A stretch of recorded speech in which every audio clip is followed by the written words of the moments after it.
Hello friends, welcome to learning Adda. आज हम general awareness का और उसमें भी हिस्ट्री का एक टॉपिक के विषय में बात करने वाले हैं, जो है कि अ सिस्टम ऑफ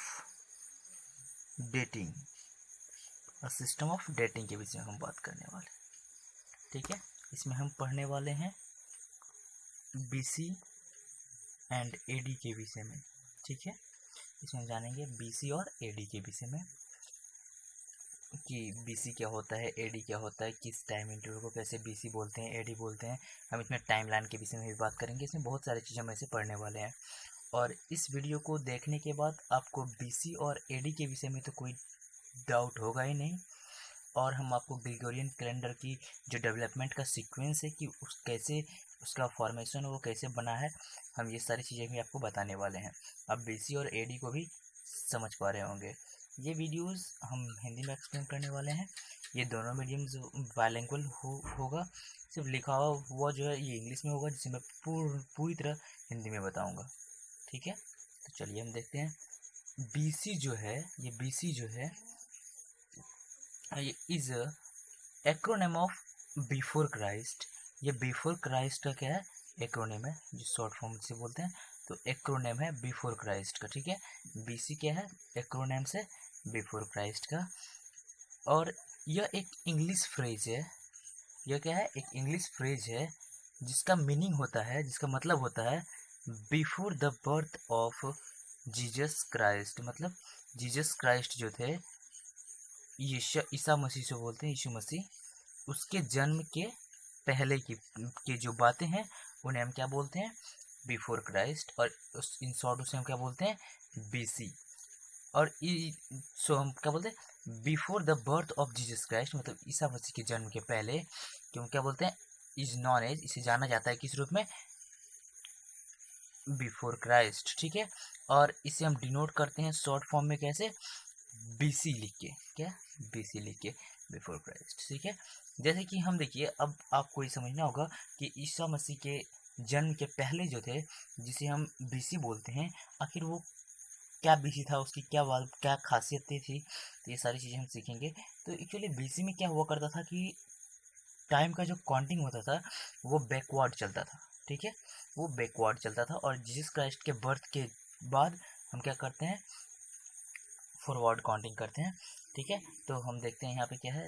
तो गौतम बुद्ध जो थे, जैसे कि हम जानते हैं कि गौतम बुद्ध का देखिए जन्म कब हुआ था, 563 बीसी में। ठीक है, और मरे ये थे 483 बीसी में। आप यहाँ ध्यान दीजिए, क्या जन्म लिए थे 563 बीसी में, और वो उसकी मृत्यु कब हुई थी, 483 में।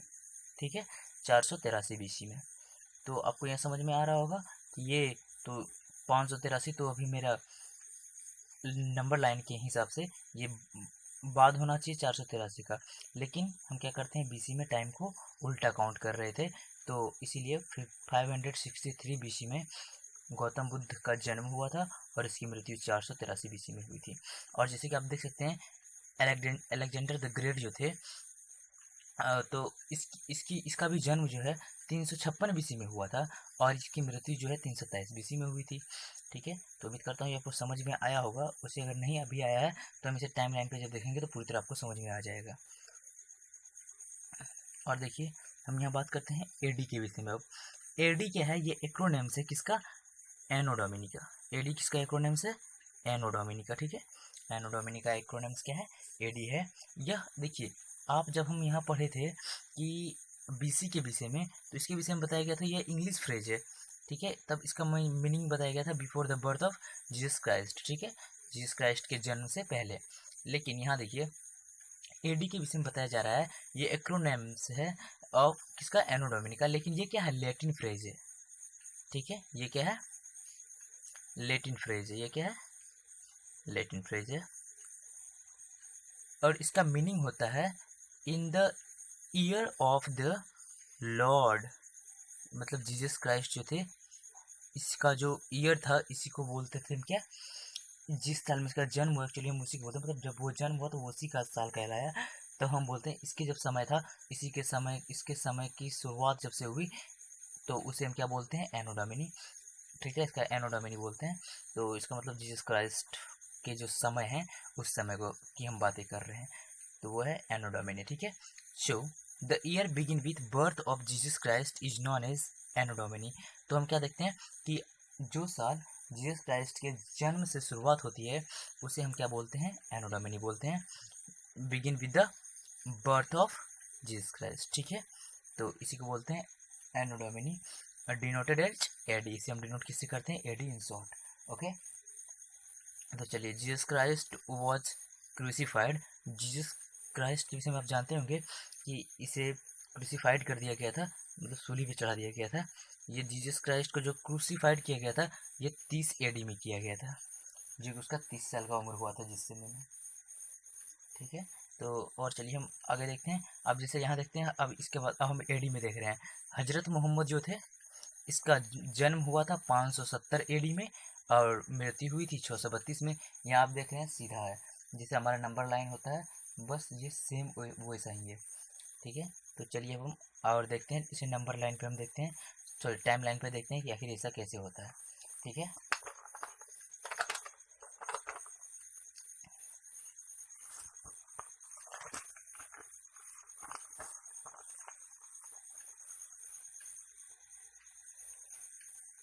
अब हम बात करने वाले हैं किसका, तो टाइम लाइन का। और देखिए, टाइम लाइन सबसे पहली बात क्या है, the line displaying the events of past time is called time line. ठीक है, तो आपको समझ में आया टाइम लाइन किसे कहते हैं, ऐसा लाइन, ऐसा रेखा जो कि डिस्प्ले करता है, मतलब दिखाता है क्या, इवेंट्स, जो कि इवेंट्स थे पास्ट समय, मतलब बीते हुए समय के इवेंट्स को बताता है, उसे ही क्या बोलते हैं, टाइम लाइन बोलते हैं, मतलब समय रेखा बोलते हैं। ठीक है, तो आप देखिए यहाँ पे शून्य है, ये आपको शून्य दिख रहा होगा। इसके इधर देखिए, जो भी 1 2 3 चाहे जो भी हो सब बीसी में लिखा गया है, और इसके राइट साइड में देखिए जितने भी लिखे गए हैं ये सारे एडी में लिखे गए हैं। ठीक है, तो यहाँ जहाँ शून्य है, शून्य से पहले, शून्य से लेफ्ट साइड वाले को हम क्या बोलते हैं, बीसी में काउंट करते हैं, और राइट साइड वाले को एडी में काउंट करते हैं। ठीक है, तो यहाँ पे हम देखिए शून्य से पहले, जैसे कि हम जानते हैं, जब हम देखे थे गौतम बुद्ध की जो जन्म और मृत्यु हुई थी वो बीसी में था, और हजरत मोहम्मद का जो जन्म और मृत्यु था वो एडी में था। ठीक है, तो यहाँ आप देखिए, तो इससे हम अगर ऐसे लें तो ये जीरो जो है इसके लेफ्ट साइड में जितने भी थे, इसके काउंटिंग कैसे चलते थे, ये बैकवर्ड काउंटिंग था इसका, जैसे कि 100 99 98 एंड सो ऑन, ऐसे चलता गया। ठीक है, और इसी तरह से, और ये जो जीरो के राइट साइड वाले हैं इनका काउंटिंग कैसा था, फॉरवर्ड काउंटिंग चल रहा था, जैसे कि 1 2 3 शो ऑन। ठीक है, तो उम्मीद करता हूँ अब आपको बीसी और एडी पूरी तरह क्लियर हो गया होगा। देखिए, इसमें अगर हम आपको पूछे कि बताइए 4 BC पहले होगा या 1 AD, तो आप बताएंगे 4 BC पहले होगा, उसके बाद 1 AD उसके बाद आएगा। ठीक है, तो उम्मीद करता हूँ ये आपको समझ में आ गया होगा। और चलिए, तो अब हम देखते हैं टाइम ग्लोसरी को। अब ये टाइम ग्लोसरी क्या है। ठीक है, the glossary relating to time is known as time glossary. ऐसा ग्लोसरी जो कि क्या बताता है, जो कि संबंधित है किससे, समय से, उसे क्या बोलते हैं, टाइम ग्लोसरी। ठीक है, और सम इम्पोर्टेंट टर्म पोर्टेंट, अब यहाँ पे हम कुछ सम इम्पोर्टेंट टर्म्स देखने वाले हैं, वो टर्म्स पर्टेंट टू टाइम आर, कुछ इम्पोर्टेंट टर्म्स हम देखने वाले हैं टाइम से रिलेटेड वाला। तो देखिए, इसमें हम जैसे जानते हैं डिकेड के बारे में पढ़ने वाले हैं। ये डिकेड क्या होता है, the period of 10 years. 10 years के मतलब 10 साल के जो समय होता है उसे क्या बोलते हैं, एक डिकेड, मतलब दशक बोलते हैं। ठीक है, तो डिकेड किसे बोलते हैं, 10 साल के समय को। अब देखिए, first half of a century, तो इसमें हम first half of a century, तो फर्स्ट हाफ ऑफ किसका, एक सेंचुरी, मतलब एक 100 साल का, शताब्दी का जो आधा वाला, फर्स्ट आधा वाला भाग होगा उसे ही क्या कहते हैं, first half of a century. जैसे first 50 years of a century, मतलब किसी भी एक शताब्दी का पहला वाला 50 साल। ठीक है, that is the period from first year to 50 years, 1 साल से लेके 50 साल के तक के जो समय होगा उसे हम क्या बोलेंगे, first half of a century. ठीक है, 100 साल में से 1 से लेके 50 साल तक को, ठीक है, बोलते हैं first half of a century. ठीक है, तो उम्मीद करता हूँ ये आपको समझ में आ गया होगा। अब हम देखते हैं, जैसे कि यहाँ पे सेकेंड हाफ। सेकेंड हाफ मतलब क्या हुआ, वो तो फर्स्ट हाफ था जो कि 1 से 50 तक था, लेकिन यदि हम बात करें सेकेंड हाफ का तो वो क्या होगा, 51 टू 100 तक। ठीक है, 51 साल से 100 साल तक को क्या बोलते हैं, second half of a century. ठीक है, और देखिए सेंचुरी अब क्या होता है, सेंचुरी हो गया द पीरियड ऑफ 100 ईयर्स। जैसे कि पीरियड ऑफ 10 ईयर्स को क्या बोलते थे, डिकेड बोलते थे, तो उसी तरह से 100 ईयर्स के जो पीरियड होता है उसे क्या बोलते हैं, सेंचुरी बोलते हैं। और एक मिलेनियम, मिलेनियम जो है ये क्या है, the period of 1000 years. 1000 years के जो पीरियड होते हैं उसे क्या बोलते हैं, मिलेनियम बोलते हैं। ठीक है, तो मैं करता हूँ ये आपको समझ में आ गया होगा। तो चलिए अब हम बढ़ते हैं आगे और देखते हैं किरका। ये देखिए किरका क्या है, ये बहुत इंपॉर्टेंट है। जैसे किरका, जिसे हम शॉर्ट में CA भी लिखते हैं या फिर C भी लिखते हैं। ठीक है, देखिए if the exact date is not known then the word circa is used with the date. In short circa is denoted as CA और C। इसको डिनोट करते हैं हम CA और C से। देखिए इसमें किरका का इस्तेमाल हम कब करते हैं, किसी भी जब डेट हो उससे पहले, जिससे कि आप यहाँ देख रहे हैं C 1500 BC टू 600 BC। ठीक है, तो यहाँ पे देखिए C पहले लगा हुआ है, इसका हम यहाँ C का इस्तेमाल क्यों किए, तो इसके लिए बताया जाता है कि अगर हमको डेट एग्जैक्ट पता नहीं हो कि ये किस समय से किस समय तक का है या कौन सा समय की हम बात कर रहे हैं, लेकिन हमको ये पता हो कि उस अप्रॉक्स की हम बात कर रहे हैं। जैसे कि यहाँ बताया जा रहा है 1500 BC से 600 BC जो कि वैदिक कल्चर का है, तो ऐसा हम मानते हैं कि 1500 BC से लेके 600 BC तक क्या था, वैदिक कल्चर चल रहा था। वैदिक कल्चर जो है तो इसी समय में चल रहा था, 1500 BC से 600 BC में। लेकिन हमको ये एग्जैक्ट पता नहीं है कि किस क्या इसी समय में था, 1501 में, 1505 में, हमको एग्जैक्ट पता नहीं है। हो सकता है इसे 100 साल आगे भी हो, 100 साल पीछे भी हो। ठीक है, तो हमको जब एग्जैक्ट डेट पता नहीं होता है और हम उसे दर्शाना चाह रहे होते हैं, तो उसके पहले हम किरका का इस्तेमाल करते हैं। सी भी लिख सकते हैं या फिर CA भी लिख सकते हैं उस डेट के आगे। उम्मीद करता हूँ आपको कुछ नया सीखने को मिला होगा।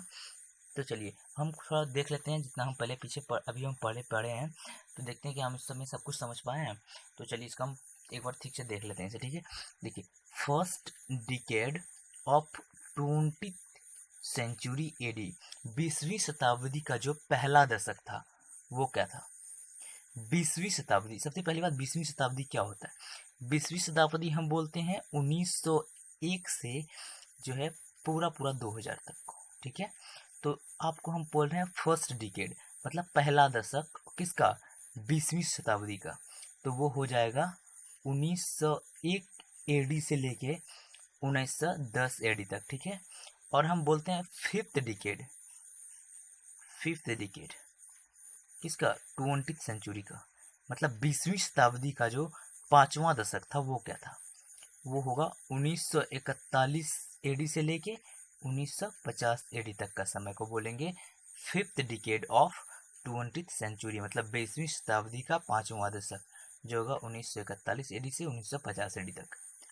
तो first half of 20th century AD, तो कि हम क्या मतलब पहला जो आधा भाग था, फर्स्ट हाफ, पहला वाला आधा किसका, 20वीं शताब्दी का, वो भी AD में। ठीक है, तो वो क्या हो जाएगा 1901 AD से लेके 1950। जैसे कि अगर हम half first half of a century की बात करते थे तो 1 से 50 तक लेते थे, तो हम क्या यहाँ पे किसकी 20th सेंचुरी की बात कर रहे हैं, तो हमको 1 से लेके 50 लेना है, लेकिन किसका 20th सेंचुरी का। 20th सेंचुरी का मतलब 1901 से लेके 2000 तक, तो हम इसमें 1901 से लेके 1950 तक का समय को लेंगे। ठीक है, तो उम्मीद करता हूँ ये सारी चीज़ें आपको समझ में आ गई होंगी और पूरी तरह से क्लियर हो गया होगा। तो चलिए और हम थोड़ा देख लेते हैं इसमें कुछ। जैसे कि हम यहाँ देखें 6th सेंचुरी BC की अगर हम बात करें तो वो क्या होगा, 6th सेंचुरी BC ये कब से कब तक होगा, 600 BC टू 501 BC। ठीक है, अगर हम 6th सेंचुरी AD की बात करें तो क्या होगा, 501 टू 600 AD तक। ठीक है, लेकिन हम यहाँ बात कर रहे हैं 6th सेंचुरी लेकिन BC में। ठीक है, तो ये हो जाएगा 600 BC टू 501 BC। ठीक है, तो 16th सेंचुरी AD जो है, 16th सेंचुरी AD ये कब से कब तक होगा, 16th सेंचुरी की बात कर रहे हैं तो ये 1501 AD से लेके 1600 AD तक। ठीक है, और चलिए देखते हैं फिर और आगे। तो जैसे कि हम बात करें सेकेंड मिलेनियम का, किसका, सेकेंड मिलेनियम का, वो भी BC में। तो सेकेंड मिलेनियम क्या हो जाएगा, जैसे कि 2000 BC to second millennium BC का हम बात कर रहे हैं 2000 BC टू 1 BC हो जाएगा। और फर्स्ट मिलेनियम का बात कर रहे हैं BC में तो वो हो जाएगा 1000 BC टू 1 BC। और फर्स्ट मिलेनियम AD का अगर हम बात करें तो वो हो जाएगा 1 AD टू 1000 AD। ये क्या हो जाएगा, फर्स्ट मिलेनियम इन AD, फर्स्ट मिलेनियम इन AD। ओके, हम बात कर लेते हैं जरा सा नेशनल कैलेंडर के विषय में। ये नेशनल कैलेंडर क्या है, मतलब राष्ट्रीय हमारा जो कैलेंडर चलता है ये क्या है, ये साख संवत जो है ये इसका हम इस्तेमाल करते हैं कुछ गवर्नमेंट सेक्टर्स में, जो कि ऑफिशियली होता है कभी। ठीक है, कुछ जगह ही करते हैं, लेकिन अगर हम बात करें ग्रेगोरियन कैलेंडर का तो ये लगभग सभी जगह पे इस्तेमाल किया जाता है। ठीक है, लगभग बहुत सारी सभी जगहों पे इस्तेमाल किया जाता है कौन सा, ग्रेगोरियन कैलेंडर। ठीक है, लेकिन हमारा जो शाक संवत है इसका हम यूज़ करते हैं कुछ गवर्नमेंट सेक्टर्स में ऑफिशियली। ठीक है, तो हम चलिए बात कर लेते हैं जैसे development sequence of Gregorian calendar. ठीक है, ग्रेगोरियन कैलेंडर जो है इसका डेवलपमेंट सीक्वेंस के विषय में कि आखिर इसका जो कि पूरी तरह से फॉर्मेशन हुआ कैसे। तो हम बात कर लें तो सबसे पहले हम बात कर रहे हैं जो कि ग्रेगोरियन कैलेंडर से रिलेटेड है, जिसको पहले लागू किया गया तो वो था जूलियन कैलेंडर। ठीक है, जूलियन कैलेंडर इसको जो है इंट्रोड्यूस किया गया था 46 BC में। किसके द्वारा, ये रोमन किंग थे जेलस कैसर। ठीक है, जेलस कैसर नाम था इसका, जेलस कैसर। तो जेलस कैसर जो कि इसको क्या कहते थे, इंट्रोड्यूस किए थे कब, 46 BC में जूलियन कैलेंडर को। ठीक है, फिर इसके बाद इसका एक मॉडिफाइड फॉर्म आया जिसका नाम था क्रिश्चियन कैलेंडर, क्रिश्चियन कैलेंडर। ठीक है, इसको इंट्रोड्यूस किया गया था 527 AD में। किसके द्वारा, एक मॉन्क डायनोसिस एक्सिगस। ठीक है, मॉन्क डायनोसिस एक्सिगस के द्वारा इसे इंट्रोड्यूस किया गया, मॉन्क डायनोसिस एक्सिगस के द्वारा। किसको, क्रिश्चियन कैलेंडर को कब, 527 AD में। ठीक है, लेकिन ये किसका मॉडिफाइड फॉर्म था, जूलियन कैलेंडर का। ठीक है, ये जूलियन कैलेंडर का मॉडिफाइड फॉर्म था। तो इसके बाद इसी का एक मॉडिफाइड रूप आया, किसका, क्रिश्चियन कैलेंडर का मॉडिफाइड रूप आया कौन सा, ग्रेगोरियन कैलेंडर, जो कभी बहुत सारी जगह यूज होता है। ठीक है, तो इसको इंट्रोड्यूस किए थे कौन, एक जो मतलब रोमन पोप थे वो, जिसका नाम था ग्रिगोरी 13th, ग्रिगोरी 13th। ठीक है, ये कब, 1582 AD में। ग्रिगोरी 13th जो है 1582 में क्या किए थे, ग्रिगोरियन कैलेंडर को लॉन्च किए थे। ये कौन थे, रोम के पोप थे। ये किसका मॉडिफाइड फॉर्म था, क्रिश्चियन कैलेंडर का। सो आप एक बात समझ पा रहे होंगे कि जूलियन कैलेंडर का मॉडिफाइड फॉर्म आया क्रिश्चियन कैलेंडर, और क्रिश्चियन कैलेंडर का मॉडिफाइड फॉर्म आया ग्रेगोरियन कैलेंडर। ठीक है, उम्मीद करता हूँ ये वीडियोस आपको पसंद भी आया होगा। और अगर आपको ये नोट्स का PDF चाहिए तो आप मेरे कमेंट सेक्शन में कमेंट कर सकते हैं, मैं आपको इसका PDF दे दूँगा। ठीक है, अगर आपको कोई डाउट रहा हो तो प्लीज़ आप क्वेश्चन ज़रूर करें कमेंट बॉक्स में, और हमारे चैनल को सब्सक्राइब कीजिए इस तरह के और भी बहुत सारे वीडियोस को पाने के लिए। और जिस टॉपिक पे आपको वीडियो चाहिए उसके विषय में कमेंट कीजिए ताकि मैं आपको वो वीडियो दे सकूं। ठीक है, थैंक्स फॉर वॉचिंग।